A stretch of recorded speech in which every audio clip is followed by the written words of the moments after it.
बिस्मिल्लाहिर्रहमानिर्रहीम। लाखों करोड़ों दुरूदो सलाम मोहम्मद मुस्तफ़ा सल्लल्लाहु अलैहि वसल्लम और आले मोहम्मद पर। मैं हूं उमर दराज गोंदल।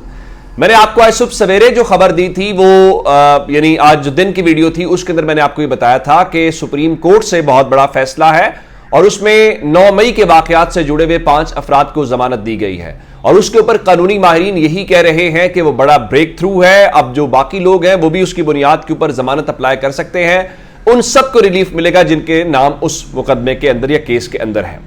अब अगली बात सुन लीजिए। आज चूंकि अगला मामला इस्लामाबाद हाई कोर्ट के अंदर था और इस्लामाबाद हाई कोर्ट के अंदर 2 रुकनी बेंच जो है वो बैठा हुआ था, उसके मुतालिक भी आपको बताता हूं। लेकिन मैं आपको उससे पहले आज इमरान खान जिन 2 मजीद केसेस के अंदर बरी हो गए हैं उनके मुतालिक बताना चाहता हूं। आप जानते हैं कि कल 2 केसेस के अंदर इमरान खान की बर्रियत हुई थी और आज जो 26 मई 2022 के इस्लामाबाद के थाना बाराकहो के 2 केसेस हैं, इस्लामाबाद की मकामी अदालत ने उसमें न सिर्फ इमरान खान बल्कि शेख रशीद, शाह महमूद कुरैशी समेत दीगर जो लोग हैं उनको अदम शवाहिद की बिना के ऊपर बरी कर दिया है। और ये जो केसेस हैं इसके अंदर नईम पंजोथा साहब और दीगर जो हैं वो उन्होंने बड़ी अच्छे तरीके से इन केसेस को आगे परसू किया, जिसका मतलब ये है कि अब इमरान खान गुज़श्ता 24 या 48 घंटों के अंदर 4 केसेस के अंदर बरी हो चुके हैं। यानी ये नहीं जमानत हुई है, उन केसेस के अंदर उनकी जान छूट गई है या ये कहा गया है कि उनके खिलाफ किसी किस्म के शवाहिद नहीं थे या उनका इन केसेस से कोई लेना देना नहीं है। अब इसको ये कहा जाए कि अब इमरान खान के हक में बहुत कमालात होते हुए दिखाई दे रहे हैं या कुछ और तरीके से। अब एक मैं आपको बताना चाहता हूं कि इमरान खान ने आज जेल में सहाफियों से गुफ्तगू भी की है और उसके अंदर चूंकि मुख्तलिफ केसेस इस वक्त चल रहे हैं। और आपको एक और बात बता देता हूं, इमरान खान के हवाले से इस वक्त एक और केस है वो 190 मिलियन पाउंड केस है जिसके अंदर इन्होंने इमरान खान की गिरफ्तारी डाली हुई है। उस केस के अंदर भी जो इमरान खान की जो जमानत बाद गिरफ्तारी है उसके अंदर भी अब एक लिहाज से वक्त मांगा गया है और कहा गया है कि जनाब वो हमें जवाब जमा कराने के लिए नैब जो है इस्लामाबाद हाई कोर्ट से वो वक्त मांग रही है, जिसका मतलब ये है कि उस केस के अंदर भी इमरान खान की जमानत होने के हवाले से कभी इम्कानात है। तो अब जरा मैं आपको पहले इमरान खान की गुफ्तगू बता देता हूं जो आज उन्होंने सहाफियों से गुफ्तगू की है, फिर उसके बाद मैं आपको केसेस के मुतालिक बता देना चाहता हूं। नंबर 1 ये है कि इमरान खान ने आज अडयाला में सहाफियों से गुफ्तगू करते हुए कहा कि सोशल मीडिया पर प्रोपेगेंडा करके मेरे और फौज के दरमियान खलीज पैदा करने की कोशिश की जा रही है। उनके मुताबिक ISPR मामलात को सियासी रंग दे रहा है, उस पर सख्त तनकीद करता हूं।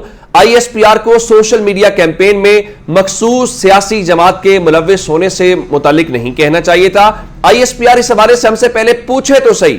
नंबर 1 इमरान खान ने बात यह की है। नंबर 2 वो कहते हैं कि 23 मार्च को जो जलसा हो रहा है, 23 मार्च को जिसका आज ही इस्लामाबाद हाई कोर्ट ने ये कहा है जिसमें सामिर फारूक साहब की अदालत में केस लगा हुआ था कि तहरीक इंसाफ चाहती है कि 23 और 24 के दरमियानी रात को वो जलसा करें, लेकिन साथ ही उनका अगर आप ये समझते हैं कि ये नहीं तो हमें आप 30 तारीख को जलसे की इजाजत दे दें। तो पाकिस्तान तहरीक इंसाफ के इस जलसे के हवाले से इस्लामाबाद हाई कोर्ट ने इंतजामिया को यह कहा है कि अगले 2 रोज के अंदर आप फैसला करें और फैसला करके जो रिपोर्ट है वो इस्लामाबाद हाई कोर्ट के अंदर जमा कराएं कि आप उनको इजाजत दे रहे हैं, नहीं दे रहे हैं तो कहां दे रहे हैं, नहीं दे रहे तो क्यों नहीं दे रहे। उसके बाद अदालत अपना काम करेगी। तो इमरान खान ने कहा है कि हमने ये जो धांधली का हवाले से जो जमातें शिकार हुई हैं, हम उस जलसे में तमाम जमातों को शिरकत की दावत देंगे। हम शेख रशीद को भी बुलाएंगे, फजलुर रहमान को भी जलसे में शिरकत की दावत देंगे। अब ये उनकी मर्जी है और हमें नहीं पता कि वो आते हैं या नहीं आते। अब दूसरे नंबर के ऊपर उनका ये जो शरीफ खानदान है ये फंस चुके हैं। अगर ये बूट को छोड़ते हैं तो उनकी सियासत खत्म हो जाएगी। इमरान खान ने फिर वही बात की, उनका मैं इंतजार कर रहा हूं कि नवाज शरीफ लंदन कब भागेगा। मैं आपको बता देता हूं नवाज शरीफ जो है वो आखिरी अशरे में जा रहे हैं सऊदी अरब से उन्हें लंदन जाना है। अब लंदन से वापस आते हैं या नहीं आते ये एक अलग मामला होगा। उसके बाद उनसे ये पूछा गया इमरान खान से कि क्या आरिफ अलवी से आपकी कोई नाराजगी है, तो इमरान खान ने कहा नहीं, आरिफ अलवी से कोई नाराजगी नहीं है। उन्होंने मामलात हल कराने की पूरी कोशिश की, मेरी तरफ से कोई इश्यू नहीं था, लेकिन दूसरी तरफ से मेरे नाम के ऊपर कांटा लगाया गया था। इमरान खान ने कहा कि 9 मई हमें गद्दार साबित करने के लिए प्लान किया गया। जनरल सरफराज की शहादत पर बहुत दुख हुआ था। उनके मुताबिक जनरल सरफराज की शहादत जो है उसको फौज को भी उसको नाकाबिल तलाफी नुकसान हुआ और उनके मुताबिक सोशल मीडिया एक समंदर है। हमारे किसी भी ऑफिशियल अकाउंट से फौज के खिलाफ कोई ट्वीट नहीं की गई, बस हमारे और फौज के दरमियान जो इख्तलाफात हैं वो पैदा करने की कोशिश की जा रही है, जिसका मतलब है इमरान खान बड़े वाज़ेह अंदाज में इसमें गुफ्तगू कर रहे हैं अभी भी, और उनके मुताबिक पीटीआई को क्रश करने के लिए एक हफ्ते में 3 सजाएं सुनाई गई, लेकिन पीटीआई को क्रश करने का जो प्लान है वो मुकम्मल तौर पर फेल हो गया। फिर इमरान खान ने अभी जो हालिया ईरान और अफगानिस्तान के मामलात हैं उसके ऊपर कहा कि देखिए ये खराब ताल्लुकात हमारी खारजा पॉलिसी की नाकामी है, और यही उस वक्त भी हुआ था जब जनरल बाजवा ने जनरल फैज को हटाया था, तो मैंने उसको कहा था कि आप ना हटाओ, और जनरल बाजवा ने जाती फायदे का सोचा था, मुल्की मफाद का नहीं सोचा था। और इमरान खान के मुताबिक मैं 6 माह मजीद जेल में रहूंगा और उसके बाद ये हुकूमत खत्म हो जाएगी। इमरान खान के मुताबिक पीपल्स पार्टी को पता है कि ये सेटअप ज्यादा देर नहीं चलेगा, इसीलिए वो काबीना का हिस्सा नहीं बने। इमरान खान के मुताबिक हसन नवाज और हुसैन नवाज पैनामा में पकड़े गए थे। हुसैन नवाज ने टीवी पे कहा था कि फ्लैट मरियम नवाज के हैं, मुल्क में जो कुछ हो रहा है उससे सारा जो निजाम है वो बेनकाब हो गया है। उनके मुताबिक अली अमीन गंडापुर की और शहबाज शरीफ की मुलाकात के मुतालिक उन्होंने कहा कि सूबा चलाना है, और अली अमीन गंडापुर सूबे का शेयर लेने के लिए शहबाज शरीफ से मिले, और विफाक खैबर पख्तूनख्वा को पैसे नहीं देगा क्योंकि शरीफों से ज्यादा नाकाबिले एतमाद कोई नहीं है। जिससे आप अंदाजा लगाइए कि इमरान खान को चीजों का अंदाजा भी है और उसके ऊपर वो खुल के बात भी कर रहे हैं। अब इमरान खान का जो इद्दत वाला केस है, जो कि 10 केसेस की समाअत थी, तो आप कहेंगे मैं इतने केसेस कैसे बता रहा हूं आपको, तो निकाह और इद्दत वाला जो केस है उसमें बगैर कोई कार्रवाई आगे हुए 27 मार्च तक केस की जो समाअत है वो मुलतवी कर दी गई है।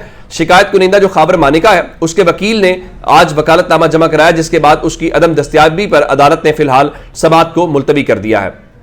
अब आते हैं आज इस्लामाबाद हाई कोर्ट के अंदर क्या हुआ। इस्लामाबाद हाई कोर्ट के अंदर आज एक बार फिर जस्टिस आमिर फारूक साहब और जस्टिस मियां गुल हसन औरंगजेब की अदालत के अंदर साइफर केस की जो समाअत है वो हुई, और वहां पे इमरान खान के जो वकील हैं उन्होंने सलमान सफदर साहब ने दलाइल दिए। अब वो रोस्टम पे आए और जो कुछ बातें हुई मैं आपको वो बताना चाहता हूं। नंबर 1, आज मियां गुल हसन औरंगजेब साहब ने एडवोकेट जनरल से पूछा, जिनको कल नोटिस जारी किया गया था, कि आपने स्टेट काउंसिल्स में से ही नाम क्यों दिए हैं, किसी और वकील का आपने नाम क्यों नहीं दिया, यानी आपने सरकारी वकील क्यों मुकर्रर किए। फिर जस्टिस मियां गुल हसन औरंगजेब ने कहा कि अदालत यह देखना चाहती है कि किस कसौटी पर रखकर आपने इमरान खान और शाह महमूद कुरैशी के लिए सरकारी वकला मुकर्रर किए थे। अब इमरान खान के वकील सलमान सफदर ने कहा कि देखिए, इमरान खान और शाह महमूद कुरैशी के लिए सरकारी वकील मुकर्रर करने का कोई जवाज नहीं था।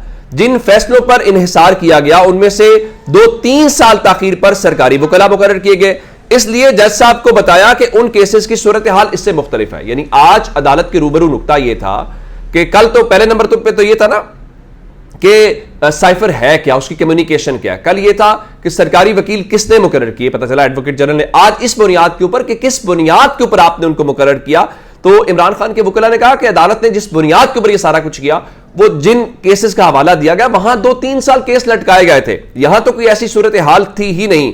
और उन्होंने इस हवाले से बहुत वाज़ेह अंदाज में बताया कि और उनका साइफर केस में जिरा के लिए स्टेट काउंसिल को सिर्फ 1 दिन के लिए मुकर्रर किया गया, 2 वकील मुकर्रर किए गए और एडवोकेट जनरल ने उनके नाम दिए। स्टेट की जानिब से वकील तब दिया जाता है जब कोई वकील ना हो। हाई कोर्ट रूल्स में स्टेट काउंसिल देने की वजाहत की गई है। ट्रायल में हम मौजूद थे और 18 दिन पहले ट्रायल शुरू हुआ था, तो यहां पे तो वो मंतक भी सामने नहीं आती कि आप ताखीरी हरबे के इमरान खान के वकील। उनका 15 जनवरी को ट्रायल शुरू हुआ, 11 दिन 26 जनवरी को इमरान खान और शाह महमूद कुरैशी के हवाले से इन्होंने वो इल्जाम लगा दिया कि जनाब ताखीरी हरबे हैं, और इन्होंने एडवोकेट जनरल को लिख दिया। तो 11 दिन तो कोई नहीं होते। अब ये सारा मामला जब अदालत के सामने हुआ तो फिर एक और बात भी उन्होंने ये रखी कि असल में ये जो साहब हैं जो वकीला मुकर्रर किए गए हैं स्टेट काउंसिल अब्दुल रहमान के नाम लेकर उन्होंने बताया, ये तो बाकायदा जो इमरान खान के खिलाफ केस लड़ने वाली हुकूमती टीम है उसका हिस्सा रहे हैं।